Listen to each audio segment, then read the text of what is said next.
نحمده ونصلي على رسوله الكريم أما بعد فأعوذ بالله من الشيطان الرجيم بسم الله الرحمن الرحيم وقضى ربك ألا تعبدوا إلا إياه وبالوالدين إحسانا إما يبلغن عندك الكبر أحدهما أو كلاهما فلا تقل لهما أف ولا تنهرهما وقل لهما قولا كريما واخفض لهما جناح الذل من الرحمة وقل رب ارحمهما كما ربياني صغيرا وقل رب ارحمهما كما ربياني صغيرا وقال رسول الله صلى الله عليه وسلم والذي نفسي بيدي لا يؤمن أحدكم حتى أكون أحب إليه من والده وولده والناس أجمعين أو كما قال عليه الصلاة والسلام. بہت ادب اور احترام کے ساتھ ساری کائنات کے سرتاج امام الانبیاء محمد الرسول اللہ صلی اللہ علیہ وسلم کی بارگاہ میں درود و سلام کا ہدیہ پیش کریں. پڑھیں اللہم صلی علی سیدنا و مولانا محمد وعلی آل سیدنا و مولانا محمد وبارک وسلم یا رب صلی وسلم دائما ابدا علی حبیبک خیر الخلق کلہم.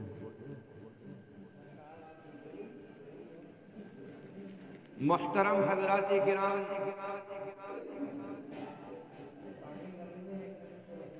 قرآن کریم کی ایک عظیم الشان آیت میں رب کائنات کا اعلان ہے اور ایسے حالات اور ایسے جرم کے بارے میں اعلان ہو رہا ہے کہ آج بہت سارے بہت ساری جگہوں میں اور بہت ساری اولادوں میں یہ بیماری کھلے عام نظر آتی ہے اور جس گناہ کو سمجھتے ہوئے بھی ہم گناہ نہیں سمجھتے، جس برائی اور بیماری کو بیماری سمجھتے ہوئے بھی بیماری ہم تسلیم نہیں کرتے. بہت سارے گھروں میں یہ بیماری عام ہے، بہت ساری اولادوں میں یہ گناہ عام ہے. آپ ذرا تصور کیجئے اور اپنے گھروں اور اپنے ماحول اور اپنے معاشرے اور اپنے بستی کا جائزہ لیجئے کہ کہیں ایسا ہم بھی اس گناہ میں مبتلا ہوں اور اس گناہ کا ارتکاب ہم سے ہو رہا ہو اور ہمیں احساس بھی نہ ہو. ہم نمازیں بھی پڑھ رہے ہوں اور وہ گناہ بھی کر رہے ہوں، ہم زکوٰۃ بھی دے رہے ہوں اور اس گناہ میں بھی مبتلا ہوں، ہم روزے بھی رکھ رہے ہوں اور اس گناہ کو بھی سینے سے لگا رہے ہوں، ہم لوگوں کے ساتھ غمخواری اور ہمدردیاں بھی کر رہے ہوں اور اس گناہ کو بھی کر رہے ہوں، ہم مسجد اور مدرسے میں تعاون بھی کرتے ہوں اور پھر ہم اس گناہ میں بھی مبتلا ہوں. ذرا تصور کرنے کا موقع ہے. قرآن کریم میں اعلان ہے وَقَضَى رَبُّكَ أَلَّا تَعْبُدُوا إِلَّا إِيَّاهُ. او لوگوں، او دنیا میں جینے والوں، اللہ کے حکم اور اجازت سے سانسیں لینے والوں، قرآن کہتا ہے وَقَضَى رَبُّكَ أَلَّا تَعْبُدُوا إِلَّا إِيَّاهُ کہ اللہ کی عبادت کرو، اس کے سوا تمہارا کوئی پالنہار اور کوئی معبود برحق نہیں ہے. عزت دینے والا اللہ، ذلت دینے والا اللہ، موت دینے والا اللہ، مارنے اور جلانے والا اللہ، رزق دینے نہ دینے والا اللہ، بیماری دینے نہ دینے والا اللہ، سارا سب کچھ کائنات کا نظام صرف اللہ کے ہاتھ میں ہے. اسی لیے فرمایا قرآن کریم کی آیت میں اللہ کی صرف عبادت کرو, اس کے سوا کسی کے آگے اپنا سر مت جھکاؤ. پھر اس کے بعد فوراً فرمایا وَبِالْوَالِدَيْنِ إِحْسَانًا وَبِالْوَالِدَيْنِ إِحْسَانًا کہ اپنے اماں اور ابا کے ساتھ اچھا سلوک کرنا. یہ ایسا موضوع ہے جو آج میں نے آپ کے سامنے یہاں چھیڑ رکھا ہے. عبادت ہم کرتے ہیں اللہ ہی کی, اس کے علاوہ کسی کو اپنا معبود نہیں مانتے, نہیں سمجھتے. ہر نماز کی ہر رکعت میں بار بار کہتے ہیں ایاک نعبد و ایاک نستعین, اے اللہ ہم تیری ہی عبادت کرتے ہیں اور تجھ ہی سے مدد مانگتے ہیں. ہر نماز میں دہراتے ہیں. لیکن پھر جو اس کے بعد آیا جملہ رب نے فرمایا ہے وہ غور اور سمجھنے کے لائق ہے. وَبِالْوَالِدَيْنِ إِحْسَانًا ماں باپ کے ساتھ اچھا سلوک کرو. آج مجھے کہتے ہوئے یہ بات دکھ اور افسوس ہوتا ہے. آج فیصلہ کرو, آپ بہت سارے ماں باپ والے بیٹھے ہو یہاں پر, گھر اللہ کا ہے, بارگاہ اللہ کی ہے. آپ تصور کیجئے کتنے سارے گھروں میں آج کھلے عام ماں باپ کی توہین ہو رہی ہے. فیصلہ کیجئے, آپ تصور کیجئے. میں آپ سے یہ نہیں کہتا آپ سے کوئی توہین کرتا ہوگا ماں باپ کی, کیونکہ جو سچا غلام مصطفیٰ ہوگا وہ ماں باپ کی توہین نہیں کر سکتا. ماں باپ ایسے انمول ہوتی ہیں, ایسے انمول ہوتی ہیں کہ ان کا درجہ دنیا میں آج تک کسی نے لیا ہے اور نہ کوئی لے سکتا ہے. جو اولاد کے لیے ماں باپ ہو سکتے ہیں وہ کوئی دوسرا ہمدرد دنیا میں نہیں آ سکتا. اس لیے نوجوانوں یہ ایسا جرم ہے, ایسا گناہ ہے, اگر کوئی اولاد ایسا کر رہی ہے تو یہ ایسا جرم ہے. میرے آقا فرماتے ہیں کہ اللہ دنیا میں اس اولاد کو عذاب میں ضرور مسلط فرما دے گا. یہ ایسا جس کو ہم جرم نہیں سمجھتے, ہم اپنے آپ کو افلاطون سمجھتے ہیں ماں باپ کے سامنے. مجھے معاف کرنا, بعض گھروں میں دیکھا گیا کہ ماں باپ جب بوڑھے ہو گئے تو ان کی چارپائی دروازے اور بیٹھک میں ڈال دی جاتی ہے. کیا جرم ہے ماں باپ کا؟ یہی کہ تمہیں ماں باپ نے پال پوس کے, اور جاؤ اس ماں کے سینے پر ہاتھ رکھ کے یہ پوچھو کہ بتا کہ تو نے ہمارے ساتھ کون کون سے احسانات کیے. یاد کرو اپنے اس دور کو کہ جب تمہاری اور ہماری کوئی حیثیت نہیں تھی. پوچھو اس ماں کے سر پر اور سینے پہ ہاتھ رکھ کے کہ اس نے 9 مہینے شکم میں رکھ کے پالا ہے, اور ان دنوں اس کے اوپر گزرنی کیا تھی. اگر وہ جھگڑنا چاہتی تھی خدا کی قسم جھک نہیں پاتی تھی, سجدہ کرنا چاہتی تھی سجدہ نہیں کر پاتی تھی, وزن اٹھانا چاہتی تھی تو وزن بھی نہیں اٹھا پاتی تھی. یہ کون کر سکتا ہے؟ دنیا کا کوئی انسان مجھے لا کے دکھاؤ ماں باپ کے علاوہ اس دکھ اور درد کو کوئی برداشت نہیں کر سکتا. اور یہ ماں نے کس لیے کیا؟ صرف ایک اولاد کے خاطر, ایک بچے کے خاطر ساری تکلیفیں ماں برداشت کرتی ہے. پھر 9 مہینے کے بعد وہ لمحہ آتا ہے جس وقت ماں کا موت زندگی کا وقت ہوتا ہے. اولاد کی پیدائش کے بعد پوچھنا اپنی ماں سے جا کر, وہ بتائیں گی کہ اس وقت ایک ماں کی موت زندگی کا وقت ہوتا ہے کہ جس وقت بچے کی ولادت کا وقت ہوتا ہے. کہیں تو ڈاکٹر آپریشن بتا دیتے ہیں اور کہیں اللہ آسانیوں سے نپٹا دیتا ہے, لیکن سارا کٹنا اور تکلیف صرف ایک اولاد کے خاطر ماں برداشت کرتی ہے. اس کے بعد پیدائش کے ولادت کے بعد وہ ماں یہ نہیں پوچھتی میرا باپ کہاں ہے, یہ نہیں پوچھتی میری ماں کہاں ہے. صرف اس کی آنکھیں جب کھلتی ہیں تو پوچھتی ہے میرا بچے کا کیا ہے. بچے کا کیا حال ہے؟ بچے کو جب دیکھ لیتی ہے تو وہ اپنی ساری تکلیفیں بھول جاتی ہے۔ میرے بھائیوں، آج اولاد جب نافرمانی کرے بڑے ہو کر، ماں کو آنکھیں دکھائے اور بوڑھے باپ کی چارپائی دروازے میں ڈال دے، تو مجھے فیصلہ کر کے بتاؤ کیا گزرے گی اس کمزور دل ماں پر، اور کیا گزرے گی اس بوڑھے باپ پر؟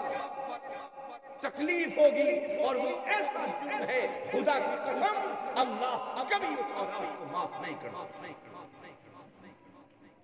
میرے نبی فرماتے ہیں اولاد نمازی ہو، تہجد گزار ہو، روزے دار ہو، زندگی بھر روزے رکھے، اگر ماں باپ کا نافرمان ہے تو خدا کی قسم کوئی عمل اللہ کے یہاں قبول نہیں ہو سکتا۔ بیکار ہے زمانے سے، مت کرو سجدے، چھوڑ دو روزے رکھنا، کوئی تمہیں ثواب نہیں ملے گا جب تک کہ ماں باپ تمہارے دل سے راضی نہیں ہوگا۔ اس لیے نوجوانوں، خدا کے واسطے اگر ماں باپ سے ناراضگی ہو کسی اولاد کی تو ماں کے پیروں پہ گر جانا، باپ کی پیشانی چوم لینا، باپ کے قدموں کو چوم لینا، اگر معاف کر دیں تو سوچ لینا تمہاری دنیا بھی بن جائے گی اور آخرت کو بھی اللہ بن جائے گا۔ لیکن آج بہت سارے گھروں کے بہت برے حالات ہیں۔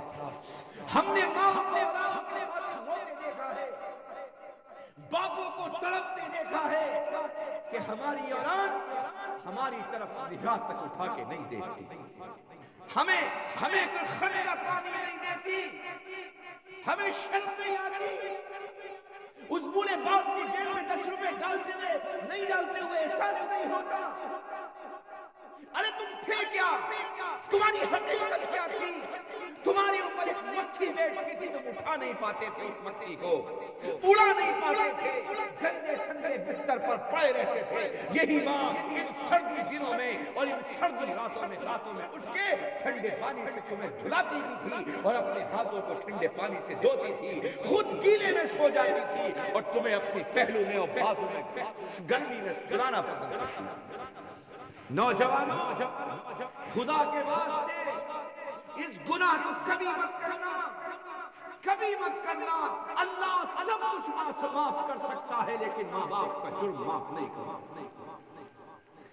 اسی لیے میرے آقا نے ایک بار کہا تھا، توجہ فرمائیں، میرے آقا آخری نبی ہیں، تمام نبیوں سے اعلیٰ مقام ملا ہوا ہے، تمام نبیوں سے افضل مقام ملا ہوا ہے، گناہوں سے پاک ہے، سب کچھ مقام آپ کے قدموں میں ہے، لیکن اس کے باوجود کہہ رہے ہیں کاش میری ماں زندہ ہوتی، کاش میری ماں زندہ ہوتی اور میں نے عشائی نماز کی نیت باندھ لی ہوتی، سبحان اللہ شروع کر دی ہوتی، پیچھے سے آواز آتی بیٹا محمد، بیٹا محمد، میں نیت توڑ دیتا، پہلے ماں کی بات سنتا بعد میں نماز کو پوری کرتا۔ یہ ہے ماں کا مقام، یہ ہے باپ کا مقام، لیکن افسوس ہم نے آج ماں باپ کو ٹھوکروں پہ رکھ رکھا ہے۔ اس لیے نوجوانوں، قرآن کہتا ہے وَبِالْوَالِدَيْنِ إِحْسَانًا، ماں باپ کے ساتھ اچھا سلوک کرتے رہنا۔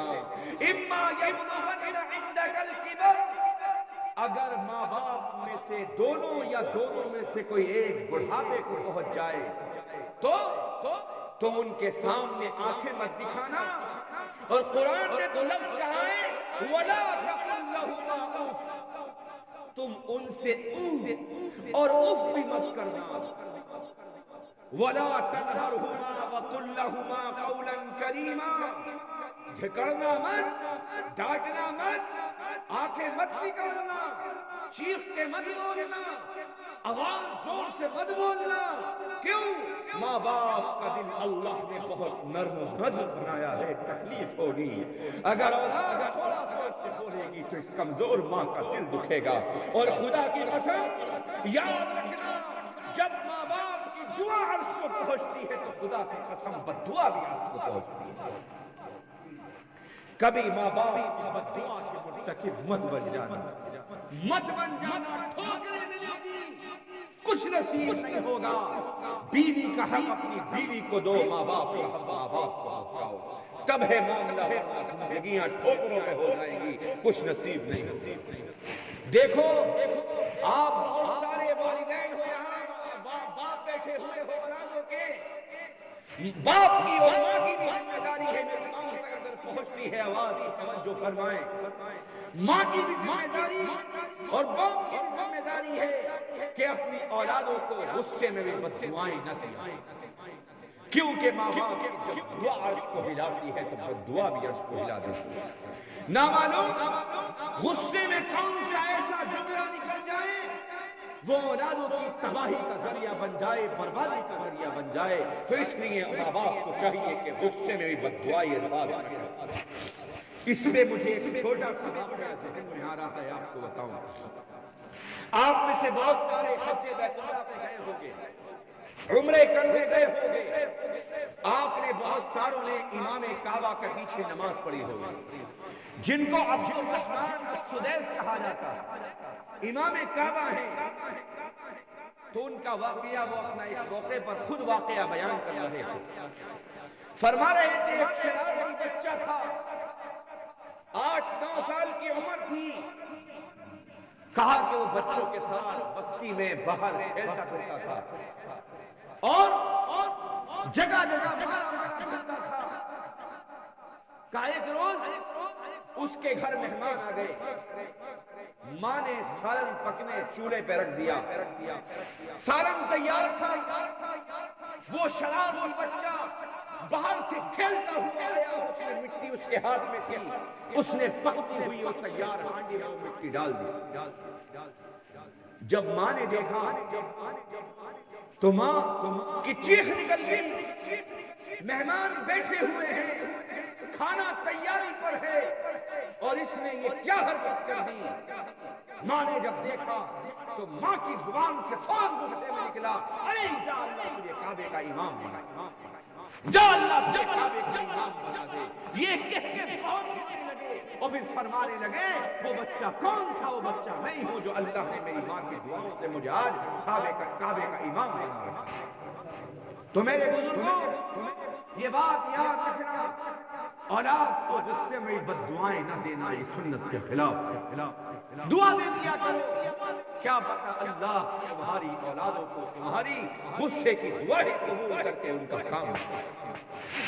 میرے بھائی ماں کی دعا کیا کی ہے آپ ذرا دل کے کانوں سے سنو اور دلوں پہ لکھ کے جانا اور یہ ذہن میں رکھ کے جانا اللہ کے گھر میں بیٹھ کے کہ کبھی ماں باپ کو ہم اپنی زبان سے تکلیف نہیں دیں گے، کبھی اپنے عمل سے تکلیف نہیں دیں گے. ارے بوڑھا باپ ہو جائے تو چپکے سے 150 روپے اپنی جیب سے نکال کے اس کی جیب میں رکھ دیا کرو. وہ تمہارے سامنے ہاتھ نہیں پھیلائے گا، نہیں مانگے گا تم سے. کیوں؟ کچھ غیرت بھی ہوتی ہے کہ کل میں اس کو دیتا تھا، آج میں اس سے کیسے مانگوں. لیکن تمہاری ذمہ داری ہے، تمہاری لائق بنتی ہے کہ تم 150 روپے نکال کے اس بوڑھے کی جیب میں ڈال دیا کرو. خدا کی قسم جب ڈالو گے تو آسمان کے فرشتے بھی خوش ہو جائیں گے اور آسمان پر اللہ بھی خوش ہو جائے گا. یہ کر کے دیکھو اور بوڑھی ماں کو بھی اس کی ضرورت کی چیز لا کے دیا. شادی ہو گئی، اس کے بعد میں آپ سے یوں کہہ کے جاتا ہوں کہ آپ کا کمرہ الگ، ماں کا کمرہ الگ ہے. آپ 2 تھیلیاں لایا کرو. اگر آپ کے پاس 1 کلو لینے کے لائق پیسے ہیں، 1 ہی لو، لیکن اس کو 2 جگہ کراؤ. پہلے ماں کے ہاتھ میں دو، جا کے بعد میں اپنی بیوی کے ہاتھ میں. وہ نہیں کھائے گی، خود ہی تمہیں کھلائے گی، تمہارے بچوں کو کھلائے گی. لیکن خدا کی قسم جب اس کے ہاتھ میں دو گے جھولی پھیلا کے، جب وہ بھیک مانگے گی تمہارے لیے تو اللہ تمہیں یہاں بھی عزتوں سے نواز دے گا، آخرت میں تمہیں بلندیاں عطا فرمائے گا. میرے بھائیوں، موسیٰ علیہ السلام جلیل القدر نبی ہیں. وقت زیادہ ہو رہا ہے، واقعہ ذہن میں ہے، بتاؤں آپ دل کے کانوں سے سنیے. موسیٰ علیہ السلام جلیل القدر نبی ہیں، کلیم اللہ ہیں، اللہ کے قریبی ہیں. ایک موقع پر اللہ کی بارگاہ میں حاضری ہوتی ہے اور عرض کرتے ہیں اے بار الہ مجھے یہ بتا کہ تیرا ساتھی کون ہوگا. توجہ, موسیٰ ہے, نبی ہے, کلیم اللہ ہے, اس کے باوجود رب سے پوچھ رہے ہیں جنت میں میرا ساتھی کون ہوگا. اللہ نے فرمایا موسیٰ جنت میں تمہارا ساتھی ایک قصائی ہوگا. عجیب بات, آپ بھی حیرت میں ہو گئے. موسیٰ نبی اور جنت اور قصائی, زمین و آسمان کا فرق, لیکن رب کا فرمان ہے, اس میں دو رائے نہیں ہو سکتی, برحق فرمان ہے. موسیٰ علیہ السلام نے کہا اللہ کیا تو مجھے دنیا میں اس سے ملوا سکتا ہے؟ کہاں؟ جاؤ سنا بازار میں اس کے گوشت کی دکان ہے, یہ شخصیت ہے, جا کے مل لو. موسیٰ علیہ السلام پہنچے, دیکھا تو دیکھا یہی بیٹھا ہے جو اللہ نے پہچان بنائی تھی. وہ گوشت کاٹ رہا, وہ موسیٰ کو نہیں جانتا تھا وہ موسیٰ ہے, اور یہ اس کو نہیں جانتا تھا یہ کون قصائی ہے. بہرحال شام تک موسیٰ دکان کے گھومتے رہے آس پاس, دیکھو تو کون سا ایسا کام کرتا ہے جو اللہ کو اتنا پسند ہے کہ اس کو میرا ساتھی جنت میں بنا دیا. شام تک کوئی بات پلے نہیں پڑی. جب شام ہوئی تو اس نے گوشت کا بوٹا اٹھایا, جھولے میں رکھا اور چل دیا. موسیٰ پیچھے, وہ اپنے گھر میں گھس گیا. موسیٰ تھوڑی دیر باہر رکے, وہ اس نے چھوٹی چھوٹی گوشت کی بوٹیاں کری اور ہانڈی میں پکنے گوشت کو رکھا اور آٹا گوندھ رہا. دروازہ لگا, وہ اتنا کام میں لگا ہوا تھا قصائی, اس نے فوراً آواز دی اندر سے جو بھی صاحب ہیں وہ اندر چارپائی پہ آ کے بیٹھ جائیں, میں کام سے نبٹ کے ان سے بات کروں. اب موسیٰ کو موقع مل گیا دیکھنے کا. اب اس نے آٹا گوندا, روٹی بنائی اور اپنے ہاتھ میں پانی لیا پیالے میں اور لے کے چل دیا سالن لے کے. دیکھا دور کونے میں چارپائی پڑی ہے اور اس پر ایک بڑی کمزور بڑھیا اور عورت لیٹی ہوئی ہے. وہ قصائی بڑھیا کے پاس پہنچتا ہے, اس کے چہرے کی چادر ہٹاتا ہے, کبھی اس کا یہ گال چومتا ہے, کبھی یہ گال چومتا ہے, کبھی ہونٹ چومتا ہے, کبھی ماتھے کو چومتا ہے. اور پھر اس کے بعد اس بڑھیا کو بڑے ادب کے ساتھ اٹھاتا ہے. وہ اتنی کمزور بڑھیا تھی کہ اس سے صحیح سے بیٹھا نہیں جا رہا تھا. اس قصائی نے اپنے پیر کا ٹیکا لگا کے اس بڑھیا کو بٹھایا اور پھر اپنے ہاتھ سے اس کو کلی کرائی, اپنی انگلی سے اس کے داغ صاف کیے اور پھر اپنے ہاتھ سے اس کا چہرہ دھلایا. وہی چارپائی پہ بیٹھے بیٹھے سارے کام کر رہا ہے. اور پھر اس کے بعد روٹی کے چھوٹے چھوٹے ٹکڑے توڑتا, سالن سے لگاتا اور بڑھیا کو کھلاتا جیسے ایک معصوم بچے کو ماں کھلاتی ہے. جب اس بڑھیا کا پیٹ بھر گیا اس نے اشارہ کیا کہ اب بس, تو وہ کچھ لیٹنے لگی تو کچھ بڑبڑا رہی. بوڑھی اتنی ہو گئی تھی زبان سمجھ میں نہیں آتی تھی, لیکن اس نے ڈال دیا, چادر ڈال دی. اب وہ قصائی موسیٰ کے پاس آیا, صاحب کون ہیں آپ, کہاں سے آئے ہیں؟ کہنے لگے موسیٰ علیہ السلام میں بعد میں بتاؤں گا کون ہوں, کہاں سے آیا ہوں, پہلے یہ بتاؤ یہ بڑھیا کون ہے چارپائی پہ لیٹی ہوئی. قصائی کہنے لگا صاحب اس سے کیا مطلب, آپ کو یہ کون ہے, آپ بتاؤ آپ کہاں سے آئے ہو, کیوں ہو, کون ہو. موسیٰ نے کہا پہلے بتاؤ بڑھیا کون ہے. وہ قصائی کہنے لگا صاحب یہ میری ماں ہے, ماں. اچھا تمہاری ماں ہے, کہاں, ارے یہ بتاؤ یہ تم کب سے کرتے آ رہے ہو اس کے ساتھ. وہ کہنے لگا صاحب کئی برس ہو گئے میں اس کی خدمت کرتے کرتے یہاں کرتے. اچھا ایک بات بتاؤ, جب یہ گندی ہوتی ہے اور پخانہ پیشاب کرتی ہے اور گندے کپڑے ہوتے ہیں تو اس کو دھوتا کون ہے, کپڑے کون ہوتا ہے. وہ قصائی مسکرایا اور فخر سے اس کے سینے پہ ہاتھ مارا اور کہا صاحب یہ کام بھی میں ہی کرتا ہوں, اس کا پخانہ پیشاب بھی میں دھوتا ہوں, اس کے گندے کپڑے بھی میں دھوتا ہوں. اور سنو اس پہ کوئی احسان نہیں کرتا بلکہ بچپن میں اس نے میرے دھوئے ہیں اور آج اللہ نے مجھے موقع دیا ہے میں دھو رہا ہوں. اچھا ایک بات اور بتاؤ, تم نے شادی نہیں کری, کہا نا, کیوں, اسی ماں کی وجہ سے نہیں کری ہے. کیوں؟ کہا اس لیے نہیں کری کوئی غلط عورت مل جاتی اور کچھ دن ماں کے ساتھ رہ کے مجھے ماں سے الگ کر دیتی. جس سے آج ہوتا ہے معاف کرنا، آج ہو رہا ہے الگ ہونے کا. کچھ دن گزرے، کہنے لگی اب اپنے شوہر سے صاحب اب ایسا ہے خرچ بڑھ رہا ہے، بچے اللہ نے بچہ دے دیا ہے، ایسا کرو اماں ابا کو الگ کر دو. شرم نہیں آتی ہمیں؟ درد نہیں ہوتا؟ تمہیں تو الگ نہیں کیا انہوں نے، تمہیں تو پال پوس کے یہاں تک پہنچا دیا، اور آج تمہاری شادی ہو گئی اور تمہاری جورو اور تمہاری بیگم نے آنے کے بعد تمہیں سمجھا دیا اور تم الگ ہو گئے. اور مجھے معاف کرنا، جو لوگ اپنی عورتوں کو کہتے ہیں اور ان کے ساسرت کہتے ہیں اس نے الگ کر دیا ہے آنے کے بعد، میں نہیں مانتا.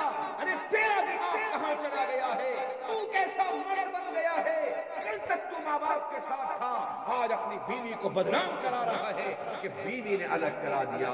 نہ اپنا دماغ استعمال کرو، تمہیں حساب و کتاب دینا ہے اپنے ماں باپ کے بارے میں. بہرحال وہ کہنے لگے صاحب میں نے شادی اسی لیے نہیں کری کہ مجھے الگ کرا دیتی اور میں ماں کی خدمت سے جدا ہو جاتا. اچھا چلو ٹھیک ہے، ایک بات اور بتاؤ، جب یہ لیٹ رہی کیا ہوا رہی؟ تو قصائی مسکرایا اور کہنے لگا صاحب اس کے چکر میں مت پڑو، یہ بہت ٹائم سے ایک ہی بات کی رٹ لگائی ہوئی ہے، اور جس بات کی رٹ لگا رہی ہے وہ بات میرے بھی پلے سمجھ میں نہیں آتی ہے، اس بات کی رٹ کیوں لگاتی ہے؟ کہا بتاؤ تو صحیح کیا کہتی ہے؟ ارے کہا بس جب لیٹتی ہے تو وہی بات، اٹھتی ہے وہی بات کہ اللہ میرے بیٹے کو جنت نے موسیٰ کا ساتھی بنا دینا، میرے بیٹے کو جنت نے موسیٰ کا ساتھی بنا دینا. بس یہ سننا تھا. موسیٰ نے اس کو سینے سے لگا لیا، اس کے ماتھے کو چوم لیا اور کہا واہ تیری ماں واہ، اللہ نے تیری ماں کی دعا قبول کر لی اور تجھے جنت میں میرا ساتھی بنانے کا اعلان کر دیا ہے. میں بھی موسیٰ ہوں، اب تو جنت میں میرا ساتھی ہی بنایا جائے. میرے بزرگوں یہ ہوتی ہے ماں کی دعا، کسی وقت سب نہیں ہوتی، بڑھاپے کی دعائیں زیادہ قبول ہوتی ہیں. اس لیے بوڑھے ہو جائیں تو خدمت سے باز نہ آنا، خوب خدمت کرنا، دعائیں لینا. اور کچھ لوگ کہیں گے مولانا صاحب ہمارے تو ماں باپ کا انتقال ہو چکا، سب کے ماں باپ جائیں گے، لیکن جن کے ماں باپ چلے گئے ہیں وہ قبروں پہ جایا کرو، قبروں پہ جایا کرو. لیکن ہائے افسوس آج ہم نالائق اولادیں ایسی ہو چکی ہیں کہ سال میں صرف 2 بار ہار پھول اگربتی لے کے ماں باپ کی قبروں پہ پہنچتے ہیں. عید اور بقرعید کو بس حق ادا ہو گیا. نہ خدا کی قسم لائق مند اولادیں وہ ہیں جو روزانہ قبروں پہ جاتی ہیں. ارے روزانہ وقت نہیں ملے تو جمعے کے دن ہفتے میں ایک بار ضرور جایا کرو. اور سنو دل کے کانوں سے، تم سے اگر کچھ پڑھنا نہیں آتا تو 3 بار قل ہو اللہ پڑھا کرو ماں باپ کی قبروں پہ جا کے، اور یوں کہو اللہ اس کا ثواب میرے ماں باپ کو پہنچا دے. خدا کی قسم 3 بار قل ہو اللہ پڑھنے پر اللہ تمہیں پورے قرآن کا ثواب عطا فرمائے. یہ کام کرو، یہ کام شروع کرو. اور جو لوگ اور جو نالائق یہ کہتے ہیں کہ قبرستان جانے سے فائدہ کیا ہے، میں آج آپ کے منبر سے مسجد سے یہ اعلان کرتا ہوں اور انہیں بتاؤ جا کر، جو نالائق ہوتے ہیں وہ قبرستان نہیں جاتے. ارے نادان، جب قبرستان جانے کا کوئی فائدہ نہیں ہے تو تجھے بھی مرنے کے بعد قبرستان پہنچانے سے کیا فائدہ ملے گا؟ تجھے بھی کیا فائدہ ملے گا قبرستان پہنچا کے؟ میرے بھائیوں قبرستان جانا سنت ہے. میرے آقا گئے ہیں قبرستان، تفصیل کا وقت نہیں ہے، وقت کافی ہو رہا ہے، لیکن موضوع میرا آج کا ادھورا رہ رہا ہے، تفصیلی موضوع ہے. لیکن بس آپ سے گزارش یہی ہے خدا را ماں باپ کی نافرمانی مبتلا مت ہو جانا، پھر کوئی فائدہ نہیں ہے مسجدوں میں آنے سے، نماز پڑھنے سے. اگر کوئی بات ہو گئی ہو معافیا مانگ لینا، پیروں پہ گر جانا، قدموں پہ گر جانا. ارے میرے آقا ماں کی بھی قبر پہ گئے ہیں اور باپ کی بھی قبر پہ گئے. یہ تفصیل کا موضوع ہے، میں آپ کو بتاؤں گا انشاءاللہ. ماں کی قبر پہ بھی گئے ہیں اور باپ کی قبر پہ بھی میرے آقا گئے ہیں۔ اگر ہم نے آقا کی نہیں مانی تو ہم سے بڑا بد نصیب دنیا میں کوئی نہیں ہوگا، یہ یاد رکھیے۔ اگر ہم نے اپنے نبی کی نہیں مانی تو ہم سے بڑا نمک حرام اور نالائق کوئی نہیں ہو سکتا۔ اس لیے آقا کی مانو، اور ماں باپ چلے گئے ہو تو قبرستان جایا کرو۔ جمعے کے دن روز جاؤ، ہر ہفتے جاؤ اور ہر دن جاؤ، کوشش کرو۔ اور کچھ نہیں آئے تو قل هو اللہ پڑھ دو، کچھ نہیں آئے تو الحمد پڑھ دو، اور ماں باپ کی روح کو پہنچا دو۔ ماں باپ کے بہت احسانات ہیں میرے بھائیوں، اس لیے آپ سے گزارش ہے، ماں باپ کی نافرمانی مبتلا مت ہو جانا، خوب اتباع کرنا، خوب دعائیں لینا۔ میرے آقا فرماتے ہیں ماں باپ کا ایک بار محبت سے دیدار کرنے پر، ایک بار ماں باپ کو دیکھنے پر محبت سے اللہ اس اولاد کو ایک مقبول حج اور ایک عمرے کا ثواب دے دیتا ہے۔ کتنا عظیم ثواب فری میں مل رہا ہے۔ پیار سے دیکھو، ماں کے پاس تھوڑی دیر بیٹھا کرو، رات کو شادی ہو گئی ہے تو 10-15 منٹ آدھا گھنٹہ اس بوڑھے باپ اور اس بوڑھی ماں کو بھی دیا کرو، کچھ باتیں تم سے کرنا چاہتے ہیں، بڑھاپے کی کچھ باتیں بتانا چاہتے ہیں، فائدہ ملے گا ان کے قدموں میں بیٹھنے سے۔ آج لوگ پیروں کے پیر دباتے ہیں، خوب دباتے ہیں، آج دباتے ہیں، اور سمجھتے ہیں سب کچھ یہاں سے ملے گا۔ ارے نادان، تیری ماں بوڑھی ادھر چارپائی پہ لیٹی تڑپتی ہوتی ہے، تیرا باپ تڑپتا ہوتا ہے، ان کے کبھی ہاتھ پیر دبانے کی توفیق نہیں ملی۔ ان پیروں کے ہاتھ پیر دباؤ گے خدا کی قسم پتہ نہیں کچھ ملے نہ ملے، لیکن میرے آقا فرماتے ہیں ان بوڑھوں کے دباؤ اللہ بگڑی بھی بنا دے گا اور آخرت بھی بنا دے گا۔ ان کے قدموں میں جنت ہے، سب کچھ ہے یہاں پر۔ مت دباؤ کسی پیر کے ہاتھ پہ، سب سے بڑے پیر تمہارے گھر میں ماں باپ کی شکل میں موجود ہیں۔ ان کی دعا کبھی رد نہیں ہوگی تمہارے لیے، میری رد ہو سکتی ہے، پیر کی رد ہو سکتی ہے، لیکن ماں باپ کی دعا کبھی رد نہیں کی جاتی، قبول ہی ہوتی۔ بہرحال نوجوانوں، آپ سے یہ دل کی درد کی کچھ آوازیں تھیں جو آپ تک میں نے آج پہنچائی ہیں۔ باتیں تو بہت ساری لے کے آیا تھا، لیکن وقت کی قلت ہے، سب آج ہو جائیں گے تو آگے کے لیے بچے گا کچھ نہیں۔ بس آپ سے گزارش ہے، جن کے ماں باپ زندہ ہیں ان کے لیے عمر کی برکت کی دعائیں ہیں۔ میرے آقا فرماتے ہیں جو عمر کی برکت کی دعائیں مانگتے ہیں اللہ اولادوں کو کبھی کاروبار سے پریشان نہیں رکھتا۔ کر کے دیکھو، اپنے لیے مانگو، اپنے سے مانگنے سے پہلے کہا کرو اللہ میرے ماں باپ کی عمروں میں برکت نصیب کر۔ ماں باپ ہوتے ہیں تو دعاؤں کے دروازے کھلے رہتے ہیں، کسی چیز کا خوف نہیں ہوتا۔ میں کہتا ہوں باپ بوڑھا ہو جائے صرف اس کا نام کافی رہتا ہے، صاحب ان کے والد زندہ ہیں، یہ فلاں صاحب کے بیٹے ہیں، فلاں صاحب کے اولاد ہیں، صرف نام کافی رہتا ہے بھائیوں، نام کافی ہے۔ احساس جب ہوگا جب ماں باپ چلے جائیں گے دنیا سے، تب پتہ چلے گا ماں باپ کیا چیز ہے۔ اس لیے خوب دعائیں لو، خوب ان کے سر دبایا کرو۔ رات میں باپ سو جائے تھوڑا سا تیل لے آؤ اس سروں پہ، اس سر پہ اس کے لگاؤ۔ ماں سو جائے تیل لے اس سر پہ لگاؤ، اس کے تلووں پہ لگاؤ۔ سو جائیں تو ہلکے ہاتھوں سے، نرم ہاتھوں سے ان کے ہاتھ پیر دباؤ۔ خدا کی قسم، خدا کی قسم، کام یہ کام تم یہاں سے کرنا۔ جن کے زندہ ہیں قدر کرنا ہے، کوئی بات ہو گئی ہو پیروں پہ گر کے ماں کے معافی مانگنا۔ بہت نرم دل ہوتا ہے باپ کا، نرم دل ہوتا ہے۔ تو مجھے آج بتاؤ، آپ سارے بیٹھے ہو اللہ کے گھر میں ہو، بتاؤ آج سے اور زیادہ قدر کرو گے ماں باپ کی؟ کرتے تو ہوگے، میں یہ نہیں کہتا نہیں کرتے ہو، لیکن اور زیادہ کرو گے انشاءاللہ۔ ہاں، ماں باپ کے ساتھ ہمدردی کرنے پر اللہ کام بنائے دیتا ہے۔ پیسے سے پریشان نہیں ہوگے کبھی نہیں ہوگا۔